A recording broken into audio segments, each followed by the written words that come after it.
Totoo ba ito? Zoren Legaspi, ganito ang reaksyon sa pag-amin ni Carmina tungkol sa naging anak niya kay Rustom. Isang nakakagulat na revelasyon ang lumabas kamakailan matapos aminin ni Carmina Villaruel na mayroon silang anak ni Rustom Padilla.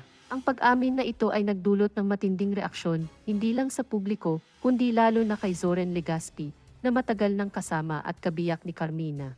Ayon sa mga lumabas na ulat, hindi ito basta-bastang usapin dahil matagal na raw itong itinago. Sa kabila ng kanilang matatag na pagsasama, tila may mga lihim na hindi na ipahayag kaagad. Ngunit ano nga ba ang naging reaksyon ni Zoren sa revelasyong ito? Una, ayon sa mga malalapit sa kanila, si Zoren ay hindi nagpakita ng galit o matinding emosyon.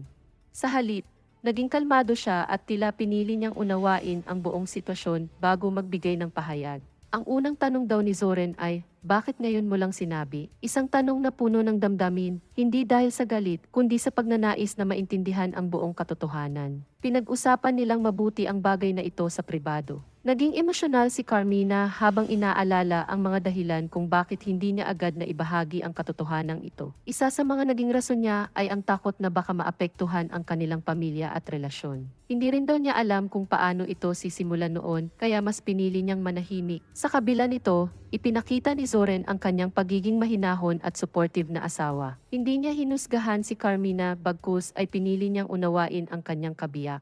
Ang kanyang pahayag daw sa huli ay, ang mahalaga, nagkatapatan tayo ngayon.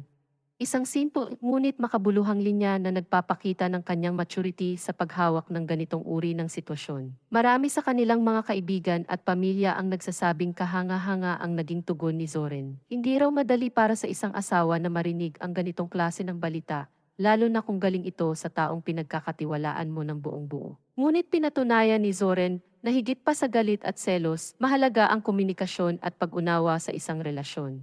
Habang patuloy na pinag-uusapan ng publiko ang isyong ito, hindi naiiwasan ang samut-saring opinyon. May mga nagsasabing dapat noon pa man ay sinabi na ni Carmina ang katotohanan, habang ang iba naman ay humahanga sa katatagan ng kanilang relasyon sa kabila ng lahat. Maging si Rostom Padilla ay hindi rin nakaligtas sa mga tanong ng publiko. Ayon sa ilang source, nagkaroon din daw sila ng pag-uusap ni Carmina bago ito tuluyang umamin kay Zoren. Maayos at magalang daw ang naging pag-uusap nila, na tila ba gusto lang talagang maging malinaw ang lahat para sa katahimikan ng kanilang mga puso. Sa huli, ang kwentong ito ay hindi lang tungkol sa isang kontrobersya. Isa rin itong kwento ng katotohanan, pagtanggap at pagmamahal. Pinakita ni Zoren na kahit gaano pa kahirap ang katotohanan, kung may pagmamahalan at pag-unawa sa isa't isa, malalampasan ito ng magkasama.